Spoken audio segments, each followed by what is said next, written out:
So hello ಇವ್ರು ಹೇಗಿದ್ರೆ ನೀವೆಲ್ಲ ಫಾಟ್ ಆಗಿದ್ರ ಅಂತ ಅನ್ಕೋತೀನಿ. ಇವತ್ತಿನ ನಮ್ಮ ಈ ವಿಡಿಯೋಲಿ ನಾವು ತಿಳ್ಕೊಳ್ಳೋಣ ಬರ್ಡ್ಸ್ಗೆ ಹ್ಯಾಂಡ್ ಫೀಡಿಂಗ್ ಮಾಡಿಸ್ಬೇಕಂತಂದರೆ ಯಾವ ಪೌಡರ್ ಬೆಸ್ಟ್ ಅಂತ. ಈ ವಿಡಿಯೋಲಿ ನಾವು ನಿಮಗೆ ಕಂಪ್ಯಾರಿಷನ್ ಮಾಡಿ ಕೊಟ್ಬಿಡ್ತೀವಿ ಎಲ್ಲ ಪೌಡರ್ಗಳದ್ದು. ಯಾಕಂದರೆ ಮಾರ್ಕೆಟಲ್ಲಿ ತುಂಬ ಥರ ಹ್ಯಾಂಡ್ ಫೀಡಿಂಗ್ ಫಾರ್ಮುಲಾಗಳು ಸಿಗ್ತವೆ.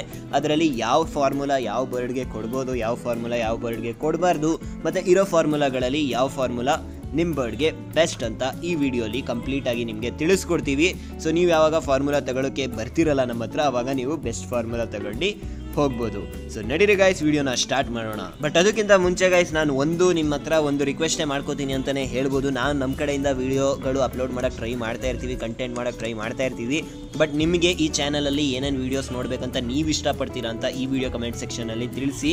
ಯಾಕಂದರೆ ನಮಗೆ ಐಡಿಯಾಸ್ ಬರ್ತಾ ಇರ್ತವೆ ಬ್ರೋ, ಆದರೆ ನಂದು ಒಂದು ಸ್ವಲ್ಪ ಬ್ರೈನೇ ಅಲ್ವಾ ಗುರು, ಆ ಬ್ರೈನಲ್ಲಿ ಐಡಿಯಾಗಳು ಖಾಲಿ ಆಗೋಯ್ತವೆ. ಆವಾಗ ನಿಮ್ಮ ಐಡಿಯಾಗಳನ್ನೂ ತಗೊಂಡು ನೀವು ಕೊಟ್ಟಿರೋ ಐಡಿಯಾಗಳಿಗೂ ವೀಡಿಯೋ ಮಾಡೋಕ್ಕೆ ಸ್ಟಾರ್ಟ್ ಮಾಡ್ತೀವಿ ಇನ್ಮೇಲೆ ಈ ಚಾನಲ್ ಮೇಲೆ. ಸೊ ಆ ಕಾರಣದಿಂದ ನಿಮ್ಮ ಐಡಿಯಾಗಳನ್ನ ನಮ್ಮ ಕಮೆಂಟ್ ಸೆಕ್ಷನಲ್ಲಿ ತಿಳಿಸಿ. ನೆಕ್ಸ್ಟು ಯಾವಾಗ ನಾವು ಆ ಐಡಿಯಾ ಮೇಲೆ ವೀಡಿಯೋನ ಮಾಡ್ತೀವಲ್ಲ, ಆವಾಗ ನಿಮ್ಮ ಹೆಸರು ತಗೊಂಡು ಆ ವಿಡಿಯೋನ ಮಾಡ್ತೀವಿ. ಸೊ ನಿಮಗೆ ಶೌಟೌಟ್ ಬೇಕು ಅಂತಂದರೆ ಅಥವಾ ನಿಮ್ಮ ಹತ್ರ ಐಡಿಯಾ ಇದ್ದರೆ ಫಟಾಫಟ್ ಅಂತ ಆ ಐಡಿಯಾನ ನಮ್ಮ ಕಮೆಂಟ್ ಸೆಕ್ಷನಲ್ಲಿ ತಿಳಿಸಿ. ಸೊ ಫಸ್ಟ್ ಫಾರ್ಮುಲಾ ಮತ್ತು ಎಲ್ಲದಕ್ಕಿಂತ ಫೇಮಸ್ ಮತ್ತು ಎಲ್ಲದಕ್ಕಿಂತ ಅಫೋರ್ಡೆಬಲ್ ಫಾರ್ಮುಲಾ ಬಗ್ಗೆ ಮಾತಾಡೋದಾದರೆ ಬಂದ್ಬಿಟ್ಟು ಅದು ಪೆಟ್ಸ್ ಲೈಫ್ದು ನಾರ್ಮಲ್ ಹ್ಯಾಂಡ್ ಫೀಡಿಂಗ್ ಫಾರ್ಮುಲಾ. ಇದು ಎಲ್ಲದಕ್ಕಿಂತ ಅಫೋರ್ಡೆಬಲ್ ಬ್ರೋ ಅಂತಂದರೆ ಎಲ್ಲದಕ್ಕಿಂತ ಚೀಪ್. ಇದು ಬೆಸ್ಟ್ ಪ್ರೈಸ್ಗೆ ಸಿಗುತ್ತೆ, ನಿಮಗೆ ಬೆಸ್ಟ್ ಕ್ವಾಂಟಿಟಿ ಸಿಗುತ್ತೆ ಆಯಿತಾ. ಇದು ಬಂದ್ಬಿಟ್ಟು ನೀವು ಬಡ್ಜೀಸಿಂದ ಫಿಂಚೇಸಿಂದ ಹಿಡಿದು ಕೊನಿಯರ್ಗಳ ಗಂಟ ಎಲ್ಲ ಥರ ಹ್ಯಾಂಡ್ ಫೀಡಿಂಗ್ ಚಿಕ್ಸ್ಗೂ ಈ ಫಾರ್ಮುಲಾನ ಯೂಸ್ ಮಾಡ್ಬೋದು. ಬಟ್ ಸ್ಮಾಲ್ ಕೊನಿಯರ್ಸ್ಗಿಂತ ಮೇಲ್ ಹೋಗಿ ನೀವು ಈ ಫಾರ್ಮುಲಾನ ಯೂಸ್ ಮಾಡ್ತೀರಾ ಅಂತಂದರೆ ಅಷ್ಟು ಚೆನ್ನಾಗಿರಲ್ಲ ಆ ಬರ್ಡ್ ಹೆಲ್ತ್ಗೆ ಅಂತಲೇ ಹೇಳ್ಬೋದು. ಬಟ್ ಫಸ್ಟ್ ಫಾರ್ಮುಲಾ ಬಂದ್ಬಿಟ್ಟು ಪೆಟ್ಸ್ ಲೈಫ್ದು ಹ್ಯಾಂಡ್ ಫೀಡಿಂಗ್ ಫಾರ್ಮುಲಾ. ಇದು ನನ್ನ ಪ್ರಕಾರ ಬೆಸ್ಟು ಸ್ಮಾಲ್ ಬರ್ಡ್ಸ್ಗೆ.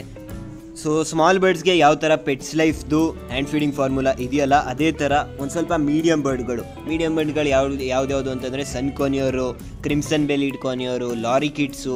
ಸೊ ಇವಾಗೆಲ್ಲ ಬಂದ್ಬಿಟ್ಟು ಒಂದು ಫಾರ್ಮುಲಾ ಬರುತ್ತೆ ಎಕ್ಸಾಕ್ಟ್ದು A19 ಫಾರ್ಮುಲಾ. A19ನ ಸುಮಾರು ಜನ ಸ್ಮಾಲ್ ಕೊನಿಯರ್ಸ್ಗೂ ಯೂಸ್ ಮಾಡ್ತಾರೆ. ಬಟ್ ನನ್ನ ಪ್ರಕಾರ ಅದು ತುಂಬ ಜಾಸ್ತಿ ಆಯಿತು. ಸ್ಮಾಲ್ ಕೊನಿಯರ್ಸ್ಗೆ ಪೆಟ್ಸ್ ಲೈಫ್ ಓಡಿಸಿದ್ರೆ ಸಾಕು ಅಂತಲೇ ಹೇಳ್ಬೋದು.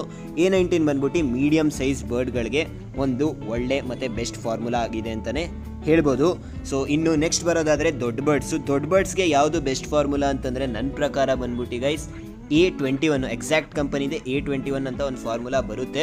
ಸೊ ಆ ಫಾರ್ಮುಲಾ ಬಂದ್ಬಿಟ್ಟು ದೊಡ್ಡ ಬರ್ಡ್ಸ್ಗೆ ತುಂಬ ಸಖತ್ತಾಗಿರುತ್ತೆ. ಸೊ ಅದಾಯಿತು ಗೈಸ್, 3 ಫಾರ್ಮುಲಾಗಳು 3 ಸೈಜ್ ಬರ್ಡ್ಗಳಿಗೆ. ಈ ಫಾರ್ಮುಲಾಗಳು ನಾನು ಏನೇನು ಹೇಳಿದ್ನಲ್ಲ ಈ ವಿಡಿಯೋಲಿ, ಇದಕ್ಕಿಂತ ಬೇರೆ ಬೇರೆ ಫಾರ್ಮುಲಾಗಳು ಸಿಗ್ತವೆ. ಬಟ್ ಇವು 3 ಫಾರ್ಮುಲಾ ಏನಂತಂದರೆ ನಿಮ್ಮ ಬರ್ಡ್ ಸೈಜ್ ಪ್ರಕಾರ ನಿಮ್ಮ ಬರ್ಡ್ಗೆ ಬೆಸ್ಟ್ ಆಗಿರುತ್ತೆ ಅಂತಲೇ ಹೇಳ್ಬೋದು. ಸೊ ನಿಮ್ಮ ಹತ್ರ ಯಾವ ಬರ್ಡ್ ಐತೆ ಅಂತ ನೋಡ್ಕೊಂಡು ಅದ್ರ ಸೈಜ್ ಏನೈತೆ, ದೊಡ್ಡ ಬರ್ಡಾ ಅಥವಾ ಚಿಕ್ಕ ಬರ್ಡಾ ಅಥವಾ ಮೀಡಿಯಂ ಬರ್ಡಾ ಅಂತ ನೋಡ್ಕೊಂಡು ಇವು 3 ಫಾರ್ಮುಲಾದಲ್ಲಿ ಒಂದು ಫಾರ್ಮುಲಾನ ತಗೊಂಡು ನೀವು ಹ್ಯಾಂಡ್ ಫೀಡಿಂಗ್ ಮಾಡಿಸ್ಕೊಂಡ್ರೆ ಸಖತ್ತಾಗಿ ಟೇಮ್ ಮಾಡ್ಕೋಬೋದು ನಿಮ್ಮ ಬರ್ಡ್ನ.